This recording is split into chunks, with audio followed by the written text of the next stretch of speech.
No, I got to finish my Coke chaser.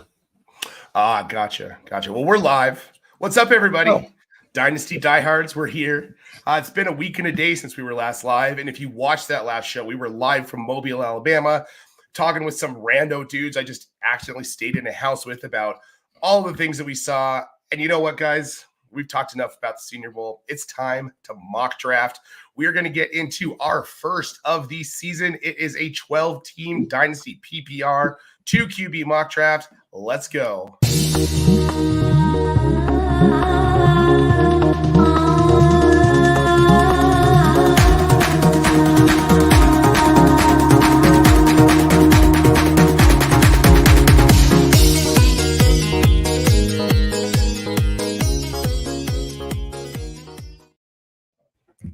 It's such a bop, dude. That song is such a bop. Nice. Shout out to Phil Mora for the stock music that I didn't have to pay for a license for. That was awesome. It's always nice to get a little bit of help in that avenue.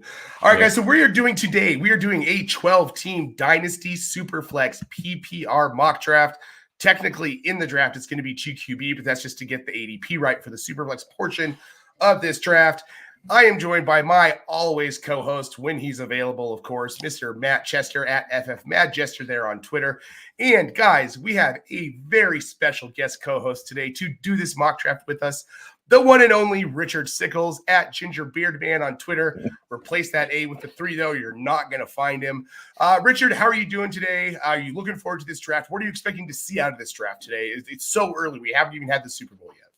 Right, yeah. I'm starting off. Feeling a little under the weather, but we're doing okay. We're here. We're rocking it. Just excited to be here.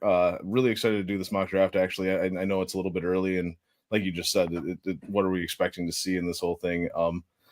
Expecting to see a lot of quarterbacks going early. I'm really interested to see which quarterbacks go early, and yeah, I'm just excited to be here. I really am. Well, good, man. We're excited to have you. This has been a long time coming, right? Like I've wanted to have you on the show for, probably we're going on like 2.5 years now. So, guys, there's no reason to wait. I'm going to rearrange some things here for us, and let's get to this mock draft. It's going to be a fun one. Let's get that screen up here. Can everyone see? I think everyone can see, but we've got the wrong overlay up there. There we go. Now we can see it all. All right, guys. So we are going to start here. Let's get it fired up. I've got to get over to my draft screen. Let's start this draft. We have 3 unclaimed spots, so those will be getting auto-drafted. First pick, Joe Burrow. Now we're on to Bo McBigtime, who doesn't appear to be in the room, but they will all be getting notifications. We might get a couple auto picks here. So, okay, we've got Burrow already off the board. For me, that's kind of a surprise. Yeah. In Superflex.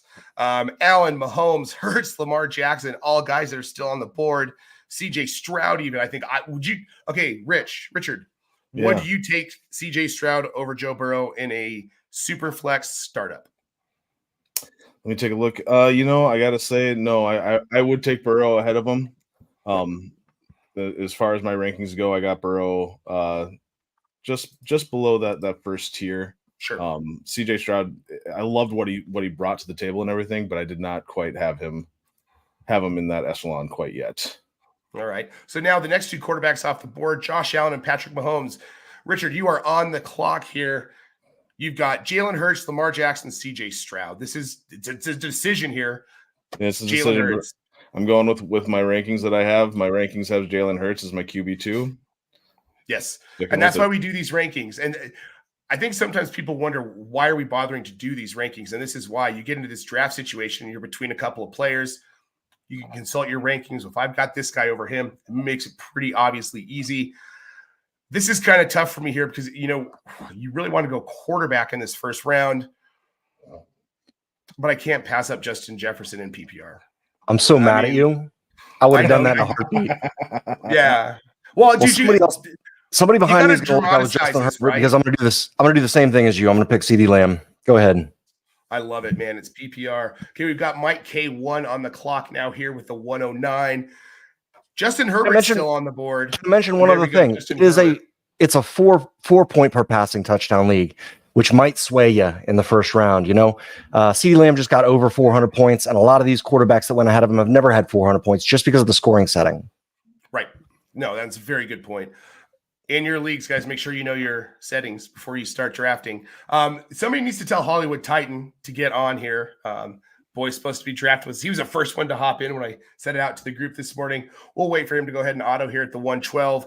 Anthony Richardson, is he a 112? There you go. ADP has Anthony Richardson at 112 on the roll here. Now, I think, are you going Trevor Lawrence, or are you going with Bijan or Breece Hall here at the turn, Richard? Well, he's got his one quarterback. I like to go one quarterback and then take somebody else, take another skill position. So I'd probably go with Breece Hall at this point. Actually, I'd probably take Bijan actually over the two of them. I'm really excited to see what happens with Bijan now in Atlanta, now that Arthur Smith is gone. See, and that's a great point too. Everything's going to be different in Atlanta this year. We don't know who their quarterback's going to be, but I don't know that it matters that much as far as Bijan's value goes, because with Raheem Morris, he's going to use Bijan Robinson regardless of who the quarterback is. I care more about who the quarterback is when it comes to Kyle Pitts, Drake London. But Bijan's a smash. Jester, you just got him. Nasty work. Nasty. And you know what? I'm going to take Trevor Lawrence here at the 206, and I'm okay with that value with Trevor Lawrence. Long-term, he's young. He's in a dynamic offense. He's only going to get better. He was hurt a lot of last season. If he's going to fall that far back. Let me ask you something. Was he hurt a lot of last season? Because I need an explanation for how bad he did. Okay. He was dinged up. He had a rib injury. He had that high ankle sprain. At some point, he dinged up his shoulder. So, yeah, there was a lot going on with him. He played through a lot of it, too, to give him credit. He tried to play through it as best as he could.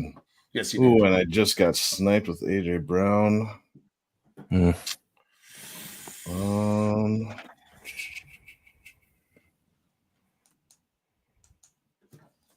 We're about to see which direction your team takes, whether it's going to go young or old, win now or build for value. Yeah. You know, it's hard to pass up Tyreek, and I think I'm going to go. There you go. I'll see you getting Travis Kelce in the 4th round. See you in a minute. Even if you get 2 years out of Tyreek Hill, I'm happy with it. Second round, Tyreek Hill, yes, absolutely. Yep. He's a league-winning type player every season. Yeah, and especially in this scoring, win you games. When there's only 4 points per passing, he's going to outscore. I wonder what he was in 4-point passing, full PPR last year, as far as total rank. I'll look that up real quick. Yeah, you pull that up. I think he was number 2, I want to say, but I'm not 100% positive. All right, this is an interesting turn. So we've got Nakua, then we've got Tua, got Nico and Jordan Love off the board in the 3rd round, which is not something we were seeing this time last year. Right. People had a lot of trepidation about Jordan Love. And I think he proved everybody. I mean, Richard, do you think he proved? I mean, he belongs in this league. Is he worthy of being your QB2 in a 2 QB or Superflex format? Yeah, I think so. I didn't realize that there was a 3rd round turnaround there, and and I was all excited about to pick him up as my my QB2 there. So yeah, no, I do think that he's perfect for it. Oh, gross. I sure did just auto draft Sam Laporta in the early 3rd, and I hate that a lot. That's not okay. I hate it too for you, but oh, good Lord. You know what I will say? Sam Laporta, if you're gonna take a tight end this early in a dynasty startup, Sam Laporta is the guy I want, because Sam Laporta, I mean, he has another 7-8 years as long as he stays healthy of relevance. Oh, or 15. How old is he right now? 23. So let me go check out. Let me go check out my team. Brad Bolt in the chat. What is up, Brad? He says, "Hey fellas, all the way from down under." Brad, thanks for tuning in, buddy. Now we've got ASD. I don't know. They just ran out of time, even though they were paying attention. Chris Olave off the board here at the 3-7. I don't necessarily love Chris Olave. And Matt, you're in New Orleans, so you maybe have a little bit better of a beat on this. Derek Carr is the quarterback there next year, right? That's what Dennis Allen is saying. He's the guy. I want nothing to do with Olave in that situation. Now, is this franchise tied to Dennis Allen? What's going on? Does he have something on the Benson family? Because I just don't think he's that good of a coach. He's a defensive-minded coach. It's a huge flip as a Saints fan to have really exciting games and then go to Dennis Allen games. Tickets are a lot cheaper, so that's cool. That is good for you. Yeah, I guess so. I don't like Olave in the mid third. Derek Carr's there's a chance that because of the cap situation in New Orleans, which is always terrible, but we've been like trying to hide it under Taysom Hill for probably 25 years now, right? And it's finally going to catch up with us. We're stuck with Derek Carr for a couple of years. So build your Saints game plan around that as a dynasty manager. Like, is Olave really going to be the one you want for the next 2 years? Do you think he's going to grow in value for the next 2 years? I think that Derek Carr is probably going to outlast Dennis Allen. So I'm just going to stop talking right there. I think you're right. Maybe your boys will go out and draft Derek Carr Jr. or Michael Pratt out of Tulane, man. I could see that. Keep Tulane Kid in the house. That would be really fun. I wish we still had Tajay Spears. I even wish we had Darnell Mooney at this point behind or next across from Chris Olave. Sure. You know, I think that maybe if we took all the best Tulane players, we might be a better team. But that's just as an embittered Saints fan. You're not really allowed to say you hate the Saints unless you are a Saints fan. It's mean to pick on the little guy. But you're also not allowed to go ahead. Here's the thing. Michael Pratt, and we're not going to talk a lot of Senior Bowl stuff. But one of my massive takeaways from the quarterback play at the Senior Bowl is Michael Penix is a day 3 guy. Nate, you're on the clock with 6 seconds left. Fortunately, I knew what I was going to do here anyway. Okay. Michael Penix is not good in the pocket. He will not succeed in the NFL. He's a day 3 guy. Bo Nix may be a day 2 guy, but kind of the same issues. His feet are kind of wonky in the pocket. He doesn't move super well. He doesn't get the ball downfield accurately. I really liked Joe Milton. I wanted him to be Anthony Richardson 2.0. He's not. He cannot throw with touch. He doesn't have much of a career in the NFL if he can't learn to do that. He's a 5th-year senior. The chance he learns to do that is slim to none. Michael Pratt did everything he was asked to in practice all week, and he did it well. He didn't just do it. He moved well in the pocket. He made the throws downfield. He made the short throws. He made the check downs. His footwork was really good in the pocket. He escaped pressure consistently. He doesn't have that bomb arm, but he has enough of an arm to I think he can be long-term. Think Brock Purdy. Kind of like that style of play. And I think what he did at the Senior Bowl is he went from going undrafted to being like a 6th or 7th round pick. Say that again. He went to becoming a 6th or 7th round pick? He went from, I think he moved himself into like a 6th or 7th round flyer pick for a team versus he may have gone undrafted before the Senior Bowl. Am I crazy? I mean, yes, I am. We got Jamie in the chat here. He says, what's up? We're going to quit talking about me being crazy. He does want to know if this draft includes rookies. I can't see the board on my phone. It does, Jamie, but the ADP on those is incredibly wonky right now because there just haven't been enough mocks with rookies.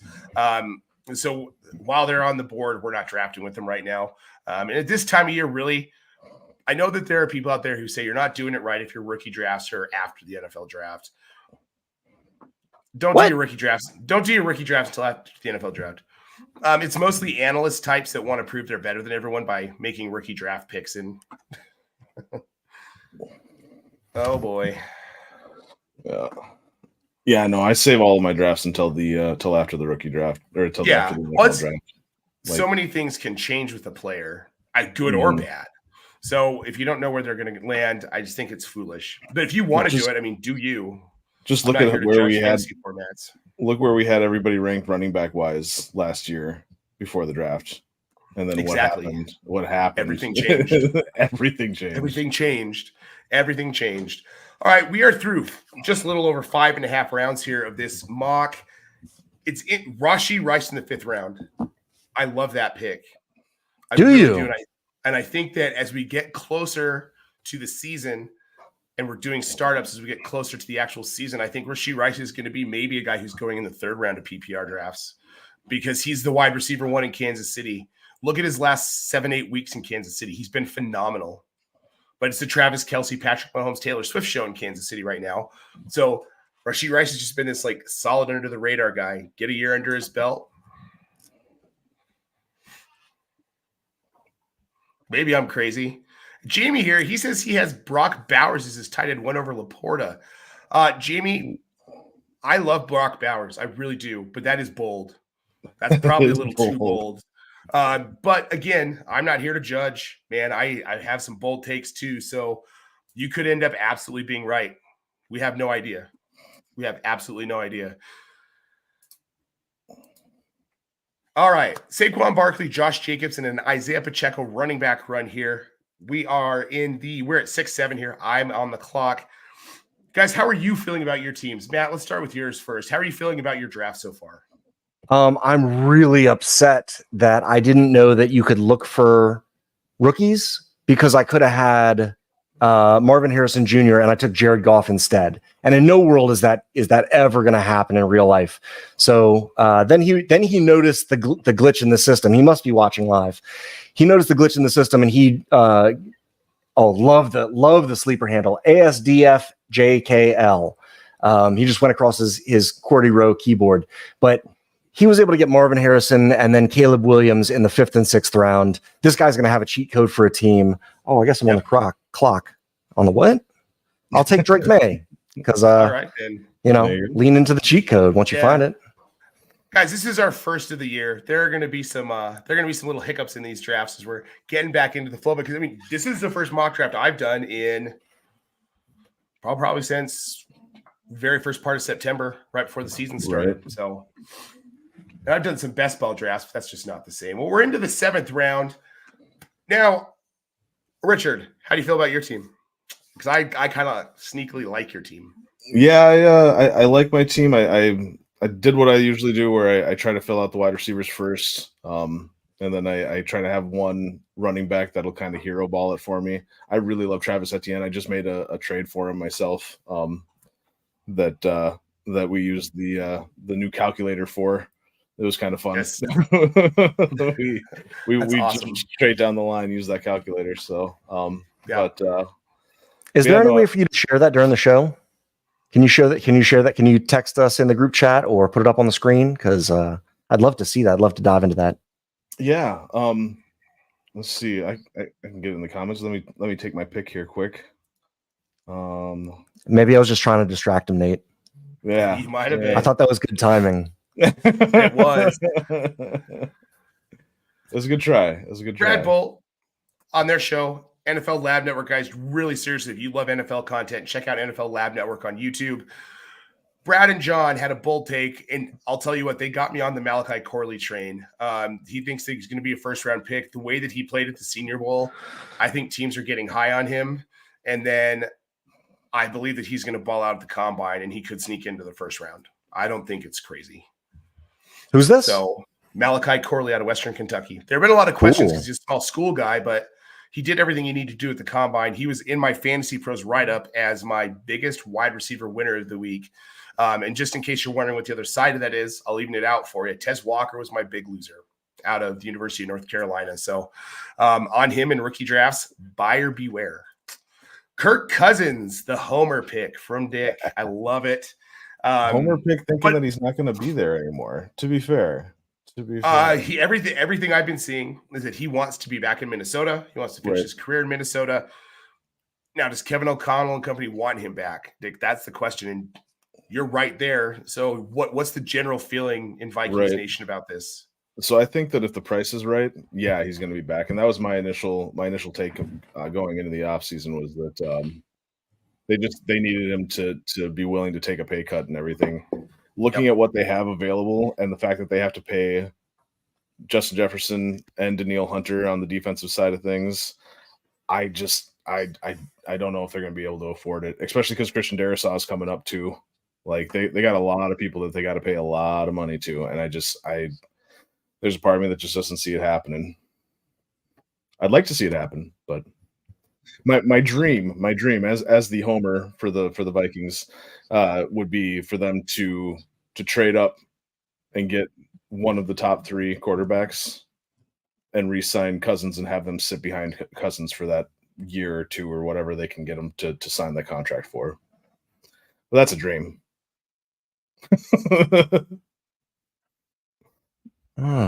This is a pretty gross board we're looking at, guys. Where are we? The 9th round? It drops off hard after this. It does. This is tough to look at. I think you're muted, Nate. Yeah, Mixon, Eckler, Williams. Oh, Aaron Jones. But he's got another season or two in him, right? Like, you'll get some production out of that pick. Yeah. If we have one more season of him being what he was, I'll be very happy. I started just taking a few injured players. Marquise Brown came off a foot surgery. He ended up not really doing anything during the whole year. And then towards the end, he was even advising people not to trade for him or anything in fantasy. And then about a week or two before the playoffs started, he went on IR, which was something that I just think it had been building the whole time. And we forget how good he is. So I'm happy to get Marquise Brown. Same with Aaron Jones. The games that he was healthy, I think he hit close to 30 points and maybe even broke 30 points twice in the 6 games he was healthy. So people aren't going to give him that.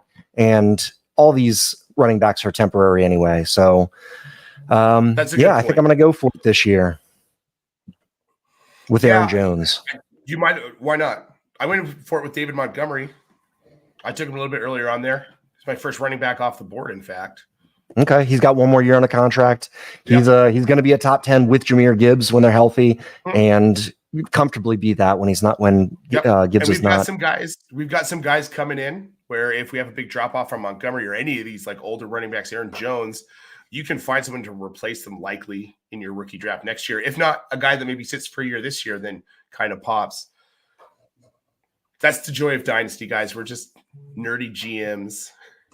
It's just what we do here. All right, Solid Chad finishes it out with Tony Pollard. Now our good run across the QWERTY keyboard name guy here. He's on the clock. Roschon Johnson, I love that pick.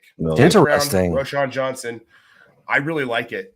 This Chicago offense is going to be interesting. I want to know. I'm very interested to see what they do in the draft. Do they go with Caleb Williams? Do they stick with Justin Fields? Do they move that pick? Do they get Marvin Harrison? Do they go maybe move back and get like a Malik Neighbors type player? Who knows? But I'm excited to see how it kind of plays out. And I'm going to take Courtland Sutton for my last pick because while I do believe the Broncos are going to suck, Courtland Sutton, man, red zone freak, and I'll take it. He surprised me last year. I was not on the Sutton train for a while there. I dropped off, and he definitely showed that he still's got it. I was big time. Yeah, I know. I was big time off of Sutton. And I was wrong as a Broncos fan. But what we had seen in Denver, what we had all seen in fantasy the previous years, wide receiver 43 and wide receiver 44. And when Russell Wilson, you're coming off a season that was so bad with his offense, what did you think he was going to do? Well, apparently the answer was go off. So can he do it again? I don't know. But it doesn't look like, so I'm looking at this board here. We've got no Russell Wilson coming off the board. So it looks like people aren't necessarily here believing he's a guy who might be a viable starter, but we did have Cousins off the board. We've got Matthew Stafford off the board. I took Baker Mayfield. I don't want Baker Mayfield. He was top 10 this year. Looks like they're going to probably try and roll it back again this year. I see no reason to discount him because of age. He's not 30 yet, and quarterbacks that play his style can just keep playing his style if he matures a little bit and stops taking these hits. He's a for me, quite honestly, he's a buy for me in Dynasty. Big time. And if there were no rookies in this draft, my last pick was for sure going to be Derek Carr. We talked about Olave a little bit earlier, getting taken in the 3rd round. They're both going to be in probably the same situation. The situation can only go up from here, especially for Derek Carr. He might get another passing weapon since Michael Thomas didn't play this year. Derek Carr, because of their awful cap situation, is going to be stuck there for the next 2 years. He might outlast Dennis Allen. And just if you can get a QB who's got 2 years solid, and after the last 4 games of the season, Derek Carr had 997 yards and he had a 10-to-1 touchdown to interception ratio. If you have a guy who's going to be stuck in his quarterback position in a super flex league who can pull off those numbers, even in stretches, take him in the 10th round because you're going to be able to sell him for more later. Or you can sell my two out of my previous 4 picks were Drake May and Jaden Daniels. If one of those guys pops off and is worth 3 firsts because Jaden Daniels can run and does some like Josh Allen, Jordan Love, or not Jordan Love. Who's the other guy up there in that division? Lamar Jackson. Yeah, sure. If you look, I don't mind riding these old quarterbacks like Baker Mayfield, Derek Carr, Jared Goff into the sunset. If they can put up reasonable low end quarterback 1 numbers, especially if you can get them in the 10th round. The reason that I would take quarterbacks earlier than that is, and then keep stocking the bench with these quarterbacks, is so that I can sell the more expensive ones later. Not so I can try and recoup the original draft capital that I spent on Derek Carr in the 10th round. Does that make sense? Yeah. Yeah, no, makes sense. This is why he's my co-host. Love it. I love it. I was going to say, that's why I love the Jared Goff pick, actually, is like he's a low-end QB1, but that's what you need. That's all you need. Low-end QB1. That's really all you need. Yep. Trade the expensive guys later. Exactly. First, I just want to say real quick, yeah, Richard Sickels, you could be like an AI baby combination of the two of the Kelsey brothers. Has anybody ever said that you're an exact mismatch of both of them? I've been told I look like Travis a few times. Yeah, yep. I can see it. I dig it. Yep, I love it. I put on a little bit of weight, so I got a little bit more of that Jason Kelsey vibe going on. So I like He's retiring, dude. Go get some in Philly. They need a tush push specialist, bro. Right. Just get on over there. Get on over there. And speaking of Richard, he's a part of our wonderful Razzball team, and we love him so much. And thank you so much for coming out. We've got this mock draft wrapped up. I will be sharing it on the Twitters and all the socials here for everybody to take a look at and just kind of see where things are shaking out here. But we have one very important thing to talk about, and this is very near and dear to Dick's heart. It's his Razzball Dynasty trade chart. Guys, he's been working his ass off on this. We all know it. I'm very excited to get him in here to talk about it today, and we're actually going to share the screen here once I can get it up so we can show off this wonderful trade chart, guys. Let me get her up here. The fun part about StreamYard is I can only share one thing at a time. So like you can't have stuff just, locked and loaded. Right. Much as nice as it would be. But here we are, guys. This is the Dynasty trade chart that Dick has worked so freaking hard on.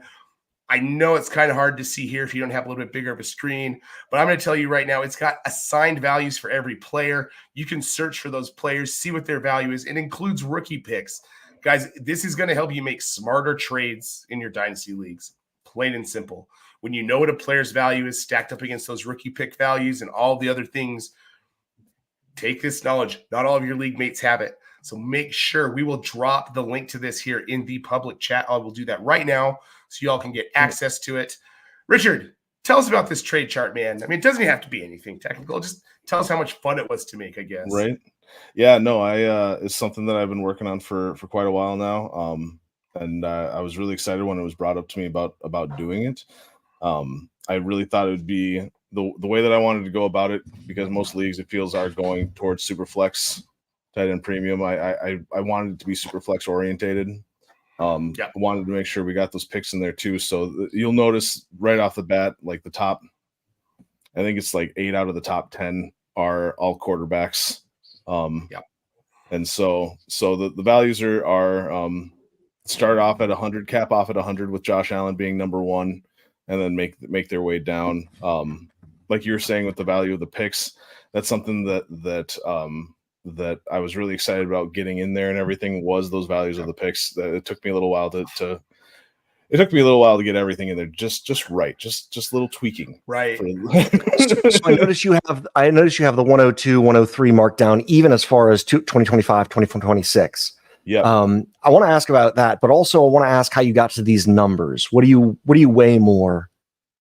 How do you weight these numbers? What do you get there? Well, so like the way that I was looking at it, and this is something I was going to say too. This is a work in progress. This is something that's going to evolve and change as time goes on. The way that I was looking at it was I was trying to figure out what I would trade the 101 for in Dynasty. Like, would I trade Josh Allen for the 101? No, I'm not going to trade Josh Allen just for the 101. I would need more. As much as I like Caleb Williams and everything like that, I would need more than that just to trade for him. And so I went through and I waited until I felt it was a right, having that right value of like the 101 plus another first round pick plus maybe a little bit more to be able to get Josh Allen. So that's the way that I was looking at it, the way I was thinking about it. Yeah. Cool. Does that answer I like your it. question? Does that Oh, you're muted, Nate. I have to keep myself muted because I've been so hoarse. I got sick in Mobile, still haven't been able to shake it. So I don't want you guys to have to hear my raspy voice in between. But this is perfect, Richard. I love the way that you laid that out and how you came to these values, because that's real world value. We're not talking about, supposed value or like, I ran it through my model and this is the value I came to. It's, look, as a real Dynasty player, this is how I'm looking at it. It's a living, breathing document. So I love it, guys. Make sure in the comments here in YouTube, we have got the link to Richard's Dynasty trade chart. Words are hard to say when you're tired. This has been fantastic, Richard. Thank you so much. Just to remind you guys, go check out that Dynasty trade chart and make sure that you like this video and subscribe to the channel and follow us on X, formerly known as Twitter, of course, at FFDinoDiehards, at Razzball, at Nate Polvogt, at FFMadJester. And guys, don't forget to follow our amazing guest, the one and only Richard Sickels at Ginger Beardman. Replace that A with the 3. I think it's time to get out of here, folks. Well, you guys are in the wrong spots too, so let's move that around. Again, guys, thank you so much for tuning into Dynasty Diehards. We'll be back next week, probably not with a mock draft, but who knows? It's Dynasty season. We might have some Super Bowl reactions, or we might just sit here and stare at the camera awkwardly until people stop tuning in. I really can't tell you what mood we'll be in, but I can tell you bye. Bye.